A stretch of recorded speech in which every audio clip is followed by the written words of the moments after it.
함께 오늘 7번째 교회 라오디게아 교회 함께 보도록 하겠습니다. 오늘 나누는 이 라오디게아 교회를 향한 설교를 통해서 하나님께서 우리에게 깨닫게 하시는 은혜가 있기를 소망합니다. 저기 이제 6교회 다 받고 마지막 7교회인데 오늘 라오디게아 교회를 향한 설교는 본문 3장 14절에서 22절까지 말씀입니다. 3장 끝까지의 말씀이고요. 오늘도 이 5가지 형식의 틀을 가지고 함께 말씀을 살펴보도록 하겠습니다. 칭호, 칭찬, 책망, 교정, 그리고 부정적인 결과와 긍정적인 결과 이렇게 살펴보도록 하겠습니다. 지난주에 저희가 어느 교회를 봤죠? 서머나 교회와 함께 책망 없는 교회, 이 모범적인 교회였던 빌라델비아 교회를 함께 살펴봤습니다.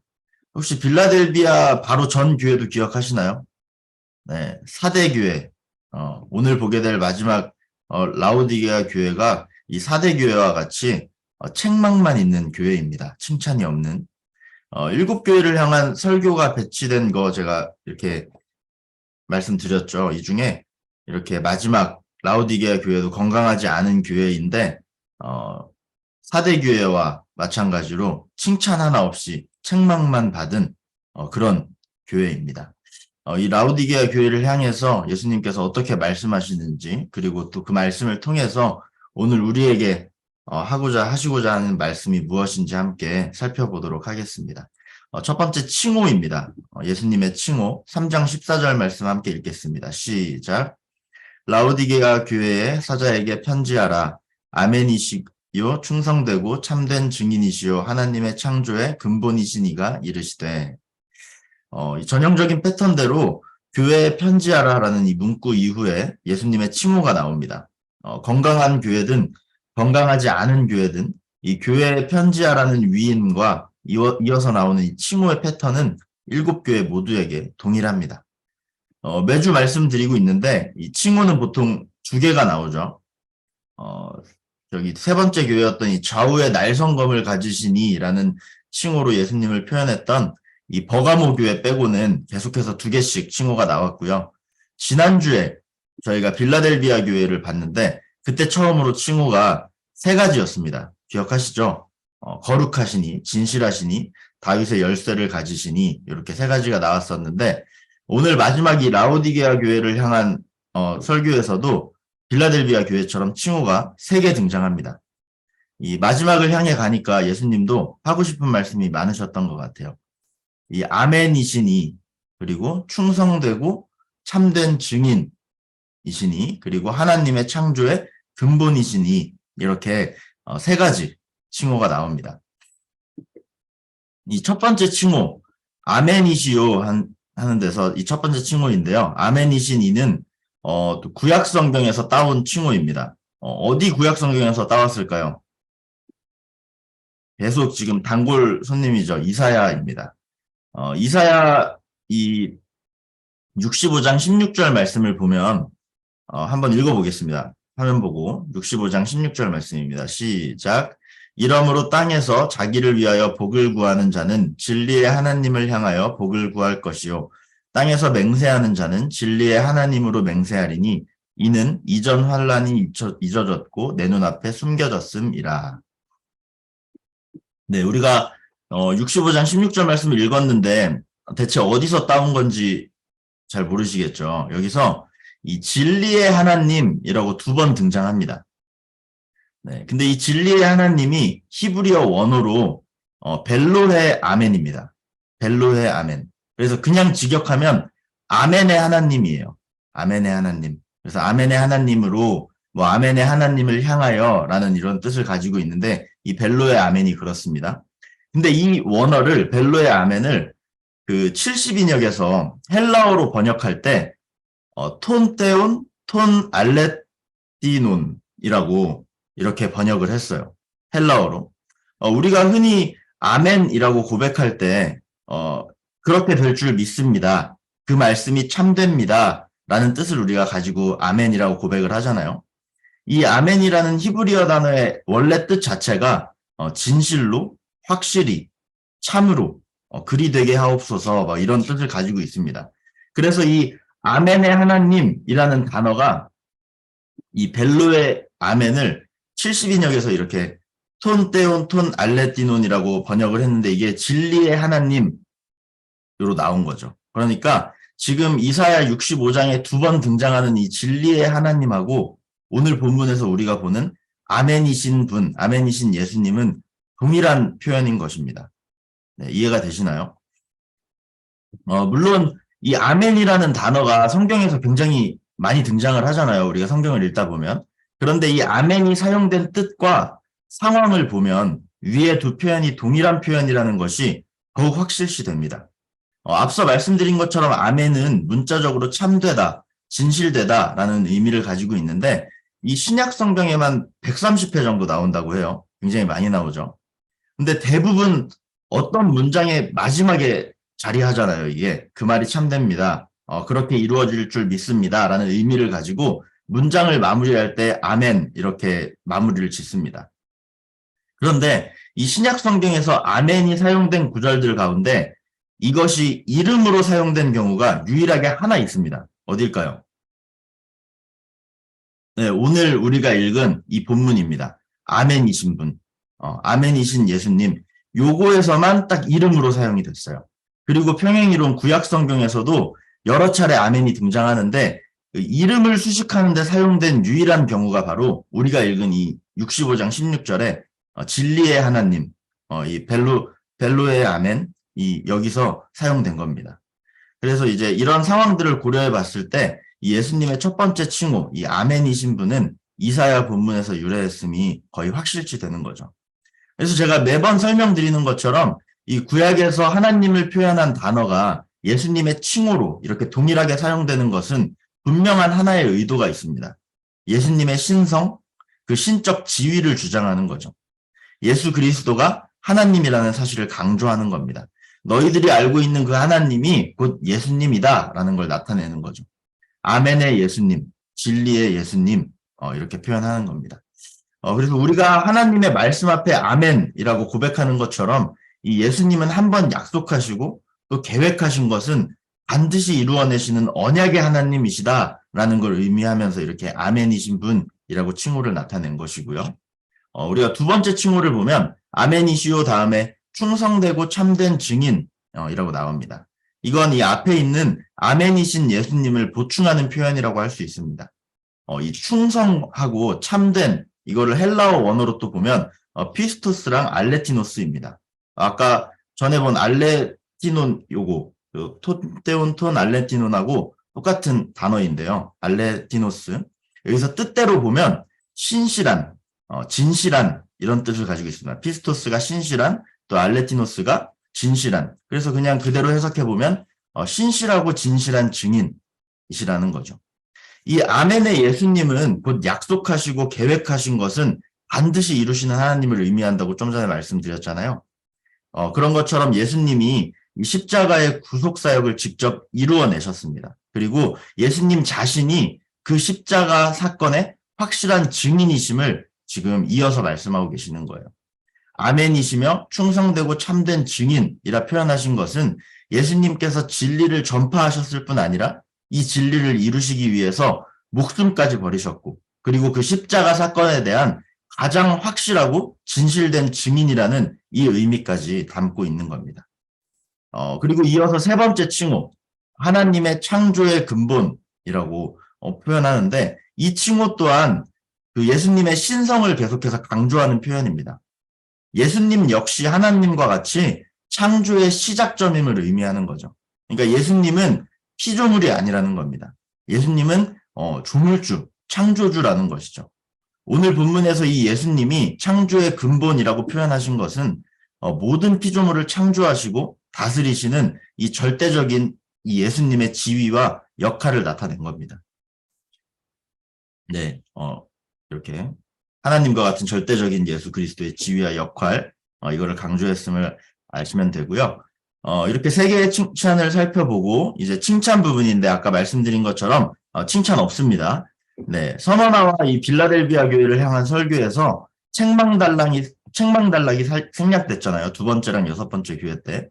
그래서 그걸 보면서 예수님께서 이 두 공동체를 얼마나 긍정적으로 평가하신 것인지 우리가 알았던 것처럼 이 전전교회, 사대교회랑 오늘 이 라오디게아 교회를 향한 설교에서 칭찬 단락이 생략된 것은 예수님께서 이 두 공동체를 얼마나 부정적으로 평가하시는지를 또 강조하고 있다고 볼 수 있습니다. 그런데 이 칭찬 없이 책망만 받은 교회가 두 교회잖아요. 지금 계속 말씀드리는데 사대랑 라오디게아 교회. 근데 이 두 교회에서도 차이점이 있습니다. 두 설교 모두 칭찬 단락이 생략되었지만 사대 교회를 향한 설교를 보면 그럼에도 나름대로 예수님께서 인정하시는 부분이 있었습니다. 혹시 기억하실지 모르겠는데 3장 4절 말씀을 보면 이렇게 말씀해요. 그러나 사대에 그 옷을 더럽히지 아니한 자 몇 명이 내게 있다. 이렇게 말씀을 합니다. 그러니까 그 사대 교회가 너희가 살았다 하나 죽은 것과 같은 그런 교회라고 하나님께 예수님께서 이렇게 박한 평가를 내리셨지만 그래도 그 안에는 믿음을 지킨 소수의 성도가 있었음을 이렇게 예수님께서 그나마 위로를 하시는 거죠. 이런 말씀으로. 그래서 그 옷을 더럽히지 않은 사람들은 공동체에 내리실 이 심판으로부터 벗어날 것을 말씀을 하셨습니다. 이 사대교회가 책망받는 중에도 그나마 위로가 될 만한 구절이었죠. 근데 반면에 이 오늘 살펴본 라오디게아 설교를 우리가 쭉 보게 되면 그러한 인정의 말씀이 한 글자도 없습니다. 네. 예수님의 책망이 그리고 교회 전체를 향하고 있어요. 막 예전에 우리가 다른 교회를 보면 이제 이세벨과 같은 자가 있고 그 안에 그의 추종자들이 있었다. 그렇게 나쁜 사람들이 있었다. 이렇게 누군가를 콕 집어서 얘기하고 이 교회에서 잘못된 사람들에 대해서 얘기하고 이러셨는데 오늘 이 라오디게아는 그냥 누군가를 특정하지 않고 그냥 라오디게아 교회를 향해서 그냥 계속해서 전체적으로 이러이러하다라고 책망을 하십니다. 그리고 또 읽어보면 아시겠지만 어떤 책망들보다 길이가 가장 긴 본문입니다. 그래서 지난주에 우리가 빌라델비아 교회를 향한 설교가 이례적으로 칭찬이 되게 길었잖아요. 그래서 다른 데는 한두 구절 정도였는데 빌라델비아 교회를 향한 설교에서 칭찬은 세 구절이나 됐습니다. 세 절을 꽉 채웠어요. 근데 이 반대로 대조적으로 라오디게아 교회를 향한 책망은 굉장히 길어서 책망이 세 구절이 됩니다. 세 절을 꽉 채웁니다. 그래서 이러한 상황들을 고려했을 때 이 라오디게아 교회는 7교회 중에 가장 영적으로 형편없는 교회였다라고 평가할 수 있겠습니다. 아마 그러한 이유로 이 7설교 가운데 가장 마지막에 배치되지 않았나 그렇게 추측하기도 합니다. 네, 그래서 우리가 여기서 칭찬은 넘어가고 바로 책망을 살펴보도록 하겠습니다. 책망이 아까 말씀드린 것처럼 이 15, 16, 17절 세 절인데 책망이 크게 두 가지로 나눌 수 있습니다. 15, 16절이 한 토막이고 그 다음에 17절이 나머지 한 토막입니다. 그래서 먼저 첫 번째 책망을 함께 보겠습니다. 15절, 16절 함께 읽겠습니다. 시작. 내가 내 행위를 아노니 내가 차지도 아니하고 뜨겁지도 아니하도다. 내가 차든지 뜨겁든지 하기를 원하노라. 네가 이같이 미지근하여 뜨겁지도 아니하고 차지도 아니하니 내 입에서 너를 토하여 버리리라. 네, 우리가 굉장히 많이 접해본 익숙한 말씀이죠. 차지도 아니하고 뜨겁지도 아니하다. 이 표현에 대한 해석이 크게 두 가지가 있습니다.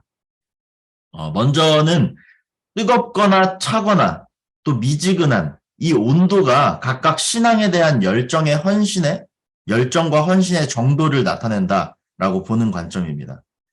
그렇게 볼 때 이 뜨거운 것, 미지근한 것, 차가운 것 중에 뭐가 좋은 걸까요? 보통 우리가 열정과 열심, 이 헌신의 정도가 대단할 때 어떤 온도의 표현을 쓰죠? 뜨겁다라고 하죠. 굉장히 열정적인데 차가운 열정 이렇게 우리가 말하진 않잖아요. 이러한 관점으로 봤을 때 뜨거움은 좋은 신앙, 그러면 차가움은 나쁜 신앙입니다. 그렇다면은 미지근하다고 평가받은 라오디게아의 정도는 어떤 건가요? 그냥 그저 그렇다. 좋지도 나쁘지도 않다. 어중간하다. 어정쩡하다. 뭐 이렇게 볼 수 있겠습니다. 근데 이렇게 해석하면 이 라오디게아 성도들은 복음에 대해서 적대적이나 신앙의 거부감을 가진 것은 아니지만 뜨거운 열정과 열심은 없었고 어떻게 보면 무관심하고 형식적인 신앙을 가지고 있었다라고 볼 수 있겠습니다. 근데 이 관점으로 봤을 때 문제가 생기는 것은 16절 마지막 부분의 예수님의 표현입니다. 이 노란 글씨를 보면 내 입에서 너를 토하여 버리리라 라고 말씀하시죠. 신앙의 열심과 이 열정이 온도로 표현된 것이라면 차가움은 미지근함보다 더 안 좋은 건데 예수님은 그들을 차갑다고 평가하지 않으십니다. 미지근하다라고 평가하십니다. 그리고 중간 정도 하고 있는 그들을 내 입에서 토하여 버리겠다라고 심하게 말씀하시죠. 신앙의 정도가 차가운 사람들도 있는데 그 정도까지는 아닌 이 미지근한 라오디게아 성도들이 칭찬도 없이 책망만 받고 예수님께서 토해버리겠다고까지 말씀하신 것에는 뭔가 어폐가 있다는 것입니다. 그런 관점은 문제가 생긴다는 거죠. 그래서 또 한 가지 유력한 해석이 있는데 당시에 이 라오디게아 도시 가운데 물 공급 문제랑 이 말씀을 연결시키는 관점입니다. 많은 주석가들이 이 라오디게아의 미지근한 물과 그 근처에 있던 도시 히에라볼리의 뜨거운 물 그리고 골로새의 차가운 물이 의도적으로 대조됐다고 보고 있습니다. 이 해석을 이해하기 위해서는 이 라오디게아 도시에 대한 배경 지식이 필요합니다. 이 라오디게아가 당시에 굉장히 부유하고 풍요로운 도시였다고 해요. 그런데 딱 한 가지 아쉬운 게 있다면 물이 굉장히 부족했습니다. 이 라오디게아가 소아시아의 중요한 교통의 요지였기 때문에 사람들이 굉장히 왕래를 많이 하고 또 살고 있는 인구수도 많았는데 이 사람 수에 비해서 그 도시에는 작은 강, 아주 좁은 강 2개만 흐르고 있었어요. 그래가지고 물이 굉장히 부족했다는 거죠. 식수도 부족하고 씻을 물도 부족하고 전체적으로 다 부족했다는 겁니다. 그래서 결국에 이 라오디게아가 다른 도시들에서 물을 끌어다 쓰게 됩니다. 가까운 도시들에서. 그래서 첫 번째 도시가 앞서 말씀드린 히에라볼리입니다. 우리 성경에도 등장하는 지명이고 라오디게아랑 한 10km 정도 떨어져 있습니다. 그리고 두 번째는 골로새입니다. 우리 골로새서의 그 골로새입니다. 그래서 이 골로새는 라오디게아랑 16km 정도 떨어져 있습니다. 이 두 도시가 가까운 도시였는데 두 도시는 물이 잘 나왔다고 해요. 그래서 히에라볼리는 고대 세계에서 온천, 이 온천의 치유 효과로 굉장히 유명했던 도시였습니다. 그래서 온천물은 아주 뜨거운 물이죠. 그래서 그 물에 이 히에라볼리에서 나오는 이 온천물에서 목욕을 하면 피부가 좋아지고 각종 질병도 치료되는 효험이 있었다고 해요. 그래서 그 주변에 치료센터까지 세울 정도로 유명했다고 합니다. 그리고 이 히에라볼리의 유명한 온천과 대조를 이루는 것이 골로새에 위치한 해발 8,000m 되는 하드무스 산에서 내려오는 차가운 샘물입니다. 해발 8,000m면 굉장히 높은 산이죠. 그 산에서 이렇게 내려오는 샘물이 있었다는 거예요. 근데 이 높은 산 꼭대기에 있는 만년설, 계속 얼어있는 이 만년설이 녹아서 흐르는 아주 차가운 물이었다고 합니다. 그래서 골로새 도시는 이 차갑고 신선한 물이 굉장히 풍부했고 또 이 물에는 미네랄이 거의 없어서 사람들이 식수로 이용하기에도 굉장히 좋았다고 합니다. 그래서 물이 부족했던 라오디게아가 이 가까운 도시 히에라볼리랑 이 골로새에서 물을 끌어다가 썼는데 이 문제는 뭐냐면 효능이 뛰어난 뜨거운 히에라볼리의 온천수도 또 마시기에 최적화되어 있는 이 신선하고 차가운 골로새의 샘물도 10km 이상을 이렇게 이동하면 어떻게 될까요? 식습니다. 미지근해지는 거죠.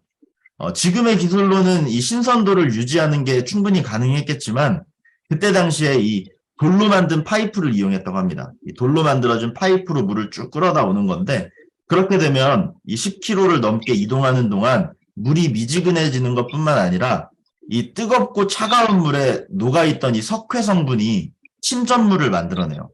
그래서 희뿌연, 이렇게 허여멀건한 그런 석회수가 되는 거죠. 그러면 그게 먹기에 적합할까요? 부적합할까요? 굉장히 부적합합니다. 먹기도 힘들 뿐더러 처음에는 온천수였고 이렇게 산에서 내려오도 아주 신선한 물이었고 그랬지만 그 물이 약수가 아니라 몸을 씻으면 치료가 되는 게 아니라 피부병이 생기고 눈병이 생기고 마시면 구토와 복통을 유발하게 됐다는 거죠. 그래서 예수님이 지금 뭐라고 말씀하시죠? 차지도 않고 뜨겁지도 않은 이 미지근한 너희들을 내 입에서 토하여 버리겠다라고 말씀하십니다. 여기서 미지근하다고 표현한 것은 그러니까 처음 했던 가설인 그 애매하다, 중간 정도다, 어정쩡하다 이런 의미가 아니라 쓸모없다, 네, 토해낼 정도로 역겹다 이런 의미가 더 맞을 것입니다. 그래서 그들은 하나님 보시기에, 예수님 보시기에 아주 쓸모없는, 쓸데없는 믿음을 가지고 있었다라고 평가하는 것이죠. 책망의 두 번째 부분 이어서 보겠습니다. 15, 16절 읽었고 17절을 한번 읽겠습니다. 시작. 네가 말하기를 나는 부자라 부유하여 부족한 것이 없다 하나 내 공고한 것과 가련한 것과 가난한 것과 눈먼 것과 발가벗은 것을 알지 못하는도다. 17절의 이 책망의 말씀은 앞서서 이 15, 16절의 라오디게아 교회의 미지근함, 그 쓸모없는 행위가 결국에 자만심에서 비롯된 것임을 알려주고 있습니다. 17절 상반절의 이 노란 글씨를 보면 본질적으로 동일한 말을 세 차례 반복합니다. 똑같은 말이에요. 나는 부자다, 부유하다, 부족한 것이 없다. 비슷한 말이죠. 이 라오디게아 교회의 부유함 때문에 생겨난 이 교만함, 허영심을 계속해서 강조하는 겁니다. 이 문장은 지역의 역사적인 배경을 또 네, 잠시만요. 제가 죄송합니다.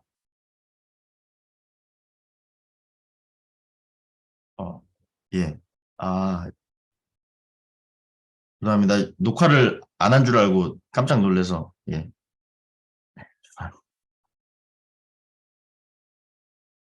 예. 녹화를 잘하고 있었네요. 네. 네, 비슷한 말까지 했죠. 예, 이렇게, 라오디게아는, 아까 말씀드린 것처럼 물은 부족했지만 재정적으로는 굉장히 부유하고 풍요로운 도시였다고 합니다. 그래서 아까 말씀드린 것처럼 이 교통의 요지라고 말씀드렸잖아요.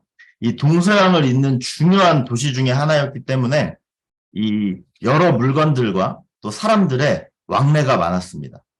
그렇게 무역과 교통의 중심지가 되면서 부유한 도시가 된 거죠. 그리고 이 도시에서 가장 이 유명한 사건은 이 60년도, AD 60년에 일어난 대지진 이후에 이 도시가 취한 조치입니다. 소아시아 여러 지역이 이 지진에 굉장히 취약했습니다. 지진이 발생하면 인명 피해뿐 아니라 뭐 그들의 거처, 뭐 일터, 건물 등등 많은 것들이 손실되기 때문에 손해가 굉장히 심했습니다. 그래서 당시에 이 로마는 지진이 발생하면 자신들이 다스리는 피해 입은 도시들에게 재정을 지원했습니다. 그래서 도시를 재건하고 피해를 복구할 수 있도록 도움을 줬죠. 근데 이 라오디게아는 60년에 대지진이 발생했을 때 당시의 로마 제국으로부터 어떠한 도움도 받지 않겠다고 선언을 합니다. 나는 너희들 도움도 없이 우리는 알아서 일어날 수 있어 라고 선언을 한 거죠. 실제로 이 라오디게아가 로마의 재정적인 지원 없이 스스로 재건한 건 이 아시아, 소아시아 지역뿐만 아니라 세계 곳곳에 그 당시에 널리 알려졌다고 합니다.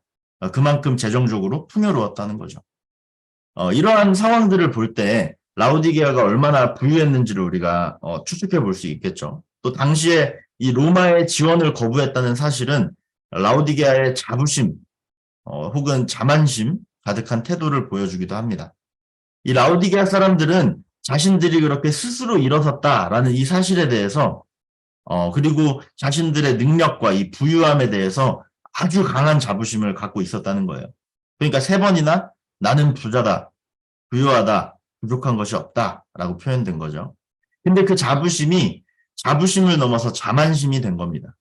이 라오디게아의 교회 또한 이런 지역적인 성향, 이 도시의 성향과 태도의 영향을 받았을 것이라는 거죠. 물론 라오디게아가 그 어려운 상황 가운데 다시 도시를 재건해내고 재정적으로 자립을 한 것은 대단한 일이었지만 그 업적과 자부심에 가려서 자신들의 영적인 문제를 제대로 파악하지 못하고 있었음을 이제 예수님께서 지적하시는 겁니다. 그래서 오늘 두 번째 책망 27절에서 말씀하시죠. 너희들이 부자고 부족한 것이 없다고 말하지만 실상은 곤고하고 가난하고 눈이 멀었고 벌거벗었다.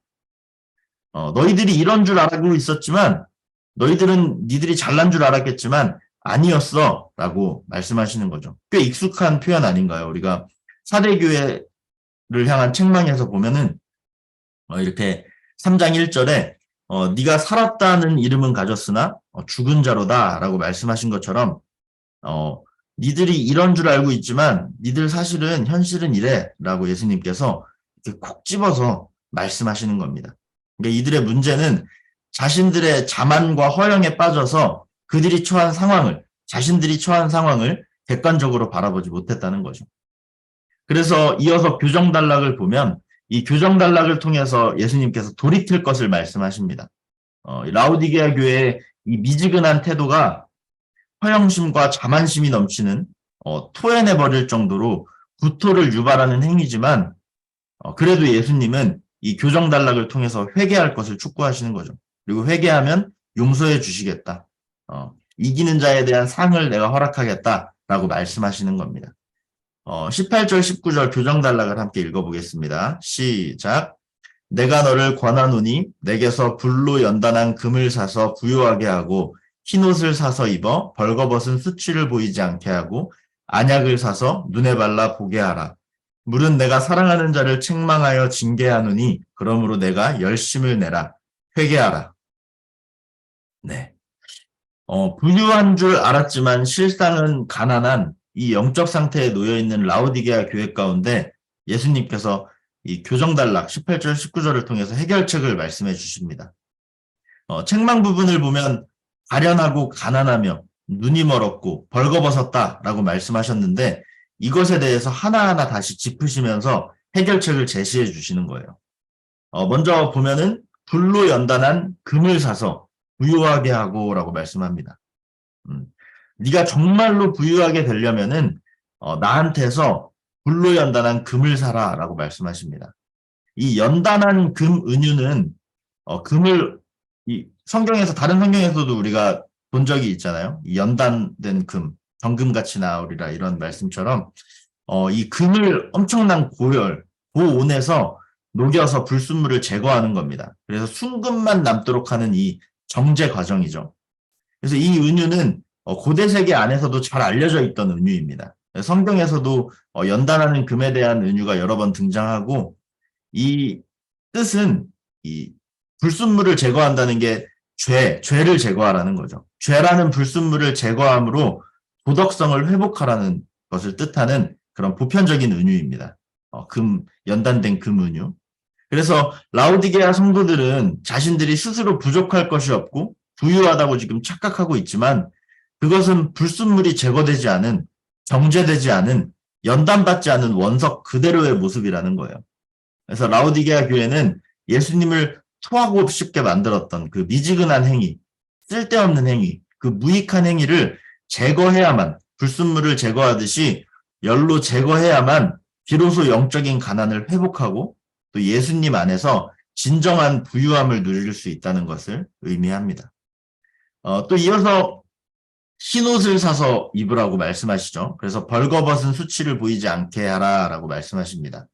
이 벌거벗음과 흰옷은 이 성경 전반에 다른 또 성경에서도 많이 나오는데 이 도덕적인 행동에 대한 은유로 표현이 됩니다. 그래서 벌거벗음은 죄악된 행위를 의미하는 표현이고 흰옷은 희다. 그래서 순종과 거룩한 행위를 의미하는 긍정적인 표현이죠.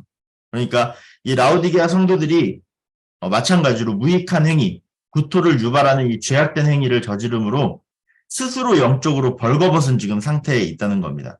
예수님은 그걸 지적하시면서 이제 너희는 지금 벌거벗은 상태에 있지만 나에게서 흰옷을 받으라는 거예요. 거룩한 옷을 입고 그것을 가릴 수 있도록 해라 라고 말씀하시는 거죠. 이어서 또 눈이 멀었음을 지적하셨는데 그것에 대해서 또 교정을 하시죠. 안약을 사서 눈에 발라보게 하라 말씀하십니다.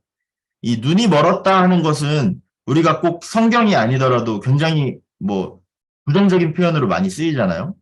성경에서도 그렇고 눈이 먼 것은 이 무지와 통찰력의 부재를 상징합니다. 예수님께서는 자신에게서 안약을 사서 그 눈먼 상태를 치유받으라고 말씀하십니다. 이 영적인 눈이 멀어서 잘못된 것을 잘못된 것이라 보지 못하고 있는 이들에게 세상을 바로 보고 주님을 바로 볼 수 있도록 이 자신이 주는, 예수님께서 주는 안약을 발라서 나으라고 하시는 거죠. 이렇게 가난하고 눈이 멀고 또 벌거벗은 이 라오디게아 교회의 해결책을 제시해 주시는데, 이 18절 19절의 교정 말씀에서 가장 중요한 것이 있습니다. 바로 내게서 사서입니다. 예수님께서는 다른 것에서 사는 것이 아니라 본인에게서 살아라고 말씀을 하시죠. 라오디게아는 이 대지진 앞에서도 다른 곳에 로마에 손 벌리지 않을 정도로 굉장히 부유한 도시였다고 말씀드렸죠. 다시 도시를 일으킬 만한 이 재정적인 풍요로움을 가지고 있지만 그 많은 돈과 소유를 가지고도 살 수 없는 게 있다는 거예요. 그게 바로 지금 그들이 처한 영적인 벌거벗은 상태, 눈먼 상태, 불순물을 제거하지 못하는 그 정제되지 않은 금인 상태, 그런 쓸모없는 상태를 치료할 수 있는 재료는 그들이 가지고 있는 이 1,000,000금을 주고도 살 수 없다는 겁니다. 그것을 오직 어디서라고 말씀하셔요? 내게서, 예수님께서 자신을 통해서 구할 수 있음을 알려주고 계십니다. 떠오르는 어린이 찬양이 있죠. 돈으로도 못 가요, 하나님 나라. 네, 그런 것처럼 그들이 의지하고 그들이 자랑하는 그 재정적인 풍요로움으로는 이 영적인 상태는 해결할 수 없다는 겁니다. 예수님은 자신들의 능력이나 돈이나 다른 어떤 것이 아닌 오직 이 미지근한 영적 상태, 이 쓸모없는 이 영적 상태의 해결책인 예수님 자신만을 바라고 의지하고 자신에게 구하라라고 지금 교정에서 말씀하고 계시는 거죠. 그리고 이어서 이 19절 말씀을 보면은 이 책망 중에 예상치 못한 은혜의 말씀이 나옵니다. 나는 내가 사랑하는 사람은 누구든지 책망하고 징계한다. 지금 말씀하시죠. 19절 한 번만 다시 한번 읽어볼까요? 시작. 무릇 내가 사랑하는 자를 책망하여 징계하노니 그러므로 내가 열심을 내라. 회개하라. 라오디게아 성도들은 앞서 예수님께로부터 이 칭찬도 없이 계속된 책망의 말씀을 듣고 아마 충격받고 상처받았을 겁니다. 자신들은 부유하고 잘하고 있다고 생각했으니까요. 하지만 이 모든 것이 결국에는 그렇게 혼내고 심하게 말씀하신 것이 결국엔 예수님의 큰 사랑으로부터 비롯된 것임을 지금 말씀하시는 거예요. 마치 부모님이 자녀의 잘못에 대해서 혼내시는 그런 장면이 연상이 되죠. 이 부모님은 자녀를 사랑하기 때문에 훈육을 합니다. 부모는 자녀를 너무나도 사랑하기 때문에 그들의 잘못을 그냥 지나치지 않는다는 거죠. 부모는 자녀가 잘못한 부분에 대해서 반드시 짚고 넘어가야 합니다. 그래야 자녀가 좋은 길로 갈 수 있으니까요. 그래서 안타까운 마음으로 자식을 혼내고 가르치시는 거죠. 예수님께서 지금 동일한 그 부모의 마음으로 라오디게아 성도들을 혼내고 계신 것입니다. 너희들을 내가 이렇게 혼내고 책망하고 징계하지만 결국에는 내가 너희를 사랑한다. 내가 너를 사랑해서 그랬어. 사랑하는 아들아, 사랑하는 딸아, 그릇된 길에서 벗어나서 나를 잘 따라와라 라고 예수님께서 말씀하시는 겁니다. 이어서 결과를 우리가 함께 보도록 하겠습니다. 결과는 보통 첫 번째 부정적인 결과와 두 번째 긍정적인 결과로 이어지는데 이 책망에 대한 교정에 이어서 이 예수님의 충고의 메시지를 듣지 않으면 심판하실 것이다. 이게 부정적인 결과고 충고를 듣고 회개하고 돌이키면 이기는 상을 줄 것이다 라고 말씀하시는 부분이 일반적인 긍정적인 결과 이렇게 두 부분으로 되어 있죠. 근데 이제 건강하지 않은 교회는 지금 7교회 중에 건강하지 않은 교회가 몇 교회죠? 5개 교회입니다. 오늘 라오디게아 교회를 포함해서 7교회 중 5개 교회가 건강하지 않은 교회인데 이 라오디게아를 뺀 나머지 우리가 지금까지 쭉 살펴본 4개의 건강하지 않은 교회의 경우에는 이 패턴대로 제가 말씀드린 부정적인 결과 이어서 긍정적인 결과 이 패턴대로 동일한 내용이 담겨 있습니다. 그래서 살짝 살펴보면 교정의 말씀을 따르지 않을 경우에 예수님은 에베소 교회한테 촛대를 옮기실 것이라 말씀하셨고요. 또 버가모 교회를 향해서는 날카로운 양날검을 가지고 오셔서 그들과 싸울 것이라 말씀을 하셨고 또 두아디라 교회를 향해서는 교회 안에 이세벨과 추종자들을 병상에 던지실 것이다. 그리고 그 자녀들까지도 해할 것이다 말씀하셨습니다. 그리고 4대 교회를 향해서는 도적같이 임하겠다. 도둑같이 임하셔서 심판하시겠다라고 말씀하셨습니다. 다른 교회들이 이렇게 교정에 따른 부정적인 결과를 고지받았기 때문에 이 라오디게아 교회도 이 부정적인 경고를 받아들일 준비를 하고 있었을 것입니다. 심지어 칭찬 한마디도 듣지 못하고 그들의 미지근한 그 쓸모없는 행위와 자만심으로 인한 책망만 세계 구절을 꽉 채워 내려왔기 때문에 긴장했겠죠. 근데 이상하게도 오늘 본문에서 그들에게 부정적인 결과를 말씀하지 않으십니다. 그래서 결과는 두 가지 긍정적인 결과라고 할 수 있겠습니다. 첫 번째 긍정적인 결과는 3장 20절인데 우리가 굉장히 잘 알고 있는 말씀입니다. 함께 읽겠습니다. 시작. 볼지어다 내가 문 밖에 서서 두드리노니 누구든지 내 음성을 듣고 문을 열면 내가 그에게로 들어가 그와 더불어 먹고 그는 나와 더불어 먹으리라. 아멘. 이 말씀은 앞선 19절에 이어서 이 예수님의 깊은 사랑을 담고 있습니다. 라오디게아 교회는 구토를 유발하는 이 미지근한 행위를 보이고 또 허영과 자만심에 빠져 죄를 범하는 교회였지만 예수님은 이 라오디게아 성도들을 버리지 않으시고 여전히 그들을 사랑하신다는 것이죠. 사실 문 밖에 서서 두드린다라는 이 표현 자체가 그들에 대한 굉장한 존중과 또 사랑의 표현입니다. 앞선 칭호에서도 말한 것처럼 예수님은 창조의 근본이 되시는 분이시죠. 열어줄 때까지 기다리실 이유가 뭐가 있습니까? 잘못한 이들에 대해서 문을 부수고 들어가 처벌하실 수도 있지만 예수님은 문 앞에 서서 우리를 기다려주신다는 것입니다. 그리고 그 예수님의 기다림과 음성에 반응할 때 그와 함께 더불어 먹으리라 라고 예수님이 말씀하시죠. 이어서 긍정적인 결과, 두 번째 긍정적인 결과 보겠습니다. 21절 말씀 읽겠습니다. 시작. 이기는 그에게는 내가 내 보좌와 함께 앉게 하여 주기를 내가 이기고 아버지 보좌에 함께 앉은 것과 같이 하리라. 아멘.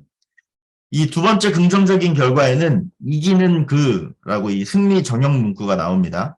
그러면서 이 말씀하시는 것이 예수님의 사랑을 깨닫고 회개하며 교정의 말씀, 이전의 말씀의 18, 19절의 말씀에 순종하는 이들에게는 주님께서 승리를 약속하시는 거죠. 그리고 그 이기는 자에게 오늘 뭐라고 말씀하시냐면 내 보좌에 함께 앉게 하여 주겠다. 아버지 보좌에 함께 앉은 것 같이 내가 아버지 보좌에 함께 앉은 것 같이 너희들도 나의 보좌에 함께 앉게 하겠다라고 그 보좌의 지위를 허락해 주신다고 말씀하십니다. 이와 비슷한 구절을 보면 계시록 20장 4절에 보면 또 내가 보좌들을 보니 거기에 앉은 자들이 있어 심판하는 권세를 받았더라 라고 말씀합니다. 보좌들을 보니 거기에 앉은 자들이 있는데 뭘 받았다고 하죠? 심판하는 권세를 받았다라고 말씀합니다. 전에 두아디라 교회를 향한 설교에서 이와 비슷한 의미를 가진 말씀을 한번 하셨습니다. 2장 26절을 보면 이기는 자와 끝까지 내 일을 지키는 그에게 만국을 다스리는 권세를 주겠다라고 말씀하셨는데요. 이 예수님의 보좌에 앉는다라는 것은 예수님의 권세를 누리게 된다는 것입니다. 이것은 곧 만국을 다스리는 권세, 심판의 권세를 주신다는 것을 의미합니다. 이렇게 긍정적인 결과, 승리에 대해 선포하신 후에 들으라 전형 문구, 귀 있는 자는 성령이 교회들에게 하시는 말씀을 들을지어다라고 말씀하시면서 이 3장이 마무리됩니다. 라오디게아 설교를 마치고 있습니다. 이 라오디게아 교회를 향한 설교를 준비하면서 이 7교회를 향한 설교 중에 오늘날 이 교회가 직면한 가장 큰 위험을 알려주는 본문이 이 라오디게아 교회를 향한 설교이지 않을까 하는 생각을 하게 됐습니다. 바로 이 영적인 궁핍함으로 이어질 수 있는 물질적인 부유함입니다. 물론 부유하다, 그 부족함이 없다 그 자체는 절대 나쁜 것이 아닙니다. 사실 물질적인 부유함은 음식, 쉴 곳, 건강, 안전과 같이 일상적으로 필요한 것들에 대한 걱정을 덜어줄 수 있죠. 그렇기 때문에 우리가 축복이라고 말할 수도 있습니다. 그렇지만 꼭 기억해야 되는 것은 물질적인 이 부유함이 영적인 궁핍함으로 이어지는 경우도 많다는 것입니다. 돈과 물질적인 소유에 사로잡히게 될 때 미지근한 그리스도인이 되기가 쉽다는 것이죠. 경제적인 성공에 집착한 나머지 하나님을 섬기는 일에 소홀하게 되어버리는 삶. 또 삶 속에서 딱히 누군가의 도움 없이도, 심지어 하나님의 도움 없이도 어떠한 문제든 해결할 수 있다고 자만하게 되는 삶. 그런 것인 것 같습니다. 하지만 오늘 칭호에서 말씀하신 이 아멘의 하나님, 진리의 하나님께서 말씀하시죠. 세상이 원하고 세상이 바라는 물질적 부유함은 진짜 부유함이 아니다라는 것입니다. 그런 것을 가지고 부유하다, 나는 부자다 착각하는 사람은 실상은 영적으로 가난한 사람이며 벌거벗은 사람이고 눈이 먼 사람일 수 있다는 겁니다. 예수님의 말씀에 따라 세상의 부유함이 아닌 예수님이 주시는 연단받은 금으로 부유해질 수 있기를 축복합니다. 나의 부족함과 나의 더러움을 주님 주시는 그 거룩한 흰옷으로 덮을 수 있기를 바랍니다. 영적으로 눈이 멀어 잘못된 것을 제대로 보지 못하는 상황이라면 주님이 주시는 안약으로 영적인 시선을 회복할 수 있기를 소망합니다. 예수님은 누구보다 우리를 사랑하시는 분이십니다. 그렇기 때문에 우리가 잘못된 길로 갈 때 때로는 따끔하게 책망하시면서 우리가 바른 길로 갈 수 있도록 인도하십니다. 그 주님의 이끄심 안에는 주님의 인도하심 안에는 반드시 그분의 사랑이 있음을 우리가 기억했으면 좋겠습니다. 마지막으로 3장 20절 말씀을 다시 한번 보려고 하는데요. 그 말씀을 보면 쉽게 떠오르는 그림이 있습니다. 굉장히 유명한 그림인데 이 헌터 홀만이라는 이 작가의 세상의 빛이라는 아주 유명한 작품입니다. 볼지어다 내가 문 밖에 서서 두드리노니 이렇게 이 말씀에 되게 부합되는 그림인데 주님께서 문 밖에 서서 우리를 문을 두드리면서 우리를 기다리고 계신다는 거죠. 근데 이 그림의 가장 큰 특징이 뭐냐면 아시는 분들은 다 아실 텐데 문에 손잡이가 없어서 바깥 문에는 손잡이가 없어서 안에서만 열 수 있다는 겁니다. 네, 주님께서는 우리 곁에서 항상 기다리고 계십니다. 그 문을 여는 몫은 우리에게 맡겨두셨다는 거죠. 안쪽에서 열 수 있도록. 그래서 주님의 두드림에 반응하여서 문을 열고 회개할 수 있기를 바랍니다. 주님의 두드림에 반응해서 문을 열고 주님을 모실 수 있기를 바랍니다. 두드림에 반응해서 문을 열어서 예수 그리스도를 내 마음의 주인으로 모시고 더불어 깊은 교제를 나누며 살아가는 저와 여러분의 신앙 여정이 될 수 있기를 간절히 소망합니다. 네, 이제 요한계시록 7교회를 향한 설교 마쳤습니다. 제가 기도하고 오늘 시간 마무리하도록 하겠습니다. 하나님 아버지 감사합니다. 이 8주간의 시간 동안 요한계시록 2장 3장을 함께 나누며 예수님께서 요한계시록 7교회를 향한 설교를 통해 우리에게 말씀해 주시니 주님 감사합니다. 이 7교회를 돌아보며 당시의 교회의 상황들과 또 성경의 내용을 더욱 깊이 알아가게 하시니 또한 감사합니다. 주님께서 주신 말씀을 함께 나누며 우리가 우리 안에 적용하게 하시고 우리 안에 깨닫게 하는 은혜가 있게 하여 주시옵소서. 그래서 우리가 세상을 살아갈 때에 주님의 말씀에 귀 기울이고 주님께서 우리에게 하시는 말씀에 순종할 수 있도록 주님 우리를 붙들어 주시옵소서. 감사드리며 예수님의 이름으로 기도합니다. 아멘. 아멘. 감사합니다. 수고하셨습니다. 감사합니다.